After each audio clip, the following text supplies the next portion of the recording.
একটু দেখাই প্রিয় দর্শক, একটা মানুষের কত ভালো চিন্তা হতে পারে হুজুর।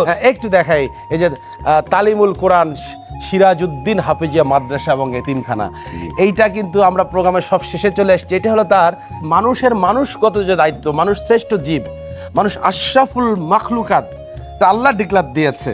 তো সেইখান থেকে সে তার বাস্তব রূপ ঘটিয়েছে এই মাদ্রাসা এবং এখানে তার যে এতিমখানা, সব কিছুই ফার্মের একটা আয়দে চলে। আমরা এই চিত্র তুলে ধরে এই প্রোগ্রাম শেষ করে ফেলবো। ভাই, এটা কবে থেকে শুরু করেছেন, কতটা বাচ্চা রয়েছে, এটা হচ্ছে যে ছেলেমেয়েরা রয়েছে? এটা 2017 সালে আমরা স্থাপিত করি। তখন আমার বাবা যখন বেঁচে ছিলেন, তখন আমার বাবা বলেছিলেন আমার বড় ভাইকে, এএসপি শফিউদ্দিন, উনি রিটায়ার্ড পারসন, উনি এখন আমাদের মাননীয় প্রধানমন্ত্রীর আপনি যে ওই যে উনি বিদেশে আসার পর একটা টিম গঠন করছিলেন, ওখানে সে চাকরি করে। এখন ওনার যে ওয়াইফ, উনি হচ্ছে একজন গাইনি, ডাক্তার রাবেয়া পারভিন, আমরা মিলে আমার বাবা বলে গিয়েছিলেন তো তোমরা একটু কোরআনের শিক্ষা চালু রাখো। ওইটার থেকেই আমাদের এই উৎসাহ উদ্দীপনা, আমরা সেটা থেকে এটা ধীরে ধীরে ধীরে আমরা জায়গা জমি কিনে আমরা এটা প্রতিষ্ঠিত করেছি। এখন এখানে প্রায় 55 জন ছাত্র আল্লাহু আকবার পড়াশোনা করে, ছুটিতে আছে, তারা ছুটিতে আছে। এখানে মক্তব আছে, কিতাবখানা আছে, হেফজো আছে। আমার এখান থেকে অলরেডি অনেক হাফেজ এই 17 সালের পর থেকে অনেক বের হয়ে গিয়েছে। তারা খেদমতে আছে, কেউ চাকরি করছে, কেউ মসজিদের ইমাম এটা করছে। আর আমার এখানে আপনার অনেক গুণীমানী ব্যক্তিবর্গ এসেছেন।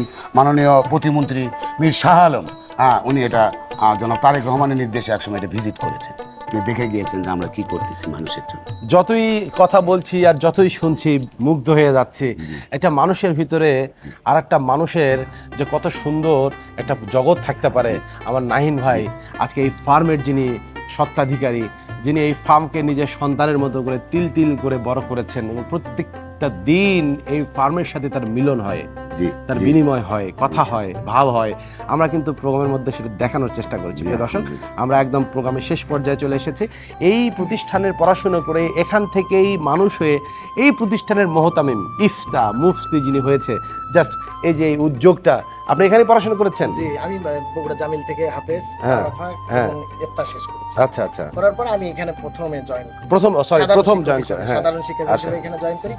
এবং আমাদের যারা মাদ্রাসার কর্তৃপক্ষ আছে তাদের একটা মাদ্রাসার প্রতি যে মহব্বত ভালোবাসা দেখে আমারও মাদ্রাসার প্রতি একটা মহব্বত ভালোবাসা তৈরি হয়ে যায়। আচ্ছা, আমি তখন থেকে মাদ্রাসার পিছনে মেহনত করি, শ্রম দিয়ে এক পর্যায়ে আমি এই মাদ্রাসাটাকে দাঁড়ানোর চেষ্টা করি, মাদ্রাসাটাকে প্রতিষ্ঠিত করার চেষ্টা করি। ইনশাল্লাহ তাদের সহযোগিতা এবং আমার শ্রম উভয়ের একটা সামঞ্জস্য হয়ে একটা প্রতিষ্ঠান আল্লাহ তাআলার সন্তুষ্টি অর্জনের জন্য আমরা এই প্রতিষ্ঠান চালু করি। ইনশাআল্লাহ আমরা সর্বশেষ একটা হাদিস দিয়ে শেষ করতে চাই, যে হলো এটার প্রতিষ্ঠাতা, এটাকে যারা অর্থ সহায়তা দিয়ে করেছে, এটার পৃষ্ঠপোষক যারা, তাদের ব্যাপারে আল্লাহ তাআলা বলবেন, আল্লাহ তাআলার কাছে কোরআন শরীফ কিন্তু ঝগড়া করে বলবেন, আল্লাহ হয় আমাকে মুছে ফেলো অথবা এদেরকে মাফ করে দাও। হ্যাঁ, এই যে একটা উদ্যোগ, আমরা তো আসলে আমরা অনুসন্ধান করতে চাই না, আমরা দেখতে চাই না কত ভালো কাজ হচ্ছে। এই কাজগুলো তুলে ধরতে আমি রাসেল কবির আচ্ছা ছুটছি উত্তরবঙ্গের পথে প্রান্তরে, যারা উত্তরের মানুষকে পিছনে পড়া মানুষ বলে, উত্তরের মানুষকে মঙ্গল বলে, এইটা আমরা দেখে দিতে চাই।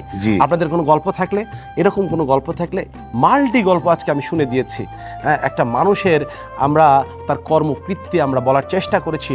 আল্লাহ সুবহানাহু ওয়া তাআলা যেন এটা কবুল করে। এবং আপনাদের কোনো গল্প থাকলে ইনশাআল্লাহ সেই গল্প তুলে ধরার জন্য আমরা হাজির হয়ে যাব।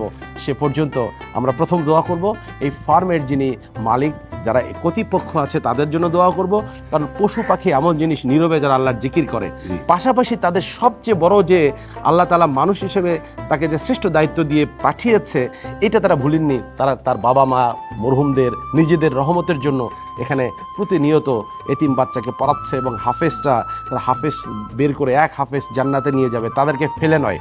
আল্লাহ তাআলা সব আয়োজনকে কবুল করুক। আল্লাহ তাআলা এই আয়োজনের মধ্য দিয়ে দুনিয়ার আখেরাতে সব কল্যাণ দিক এই কামনা করছি। পাশাপাশি সকলের জন্য দোয়া করছি যে অভাব আর অনটন থেকে আমরা যেন মুক্ত হয়ে ঈমানের সাথে যেন আমরা দুনিয়া থেকে চলে যেতে পারি। সবাই ভালো থাকবেন, সুস্থ থাকবেন। আল্লাহ সকলকে ভালো এবং সুস্থ রাখুক।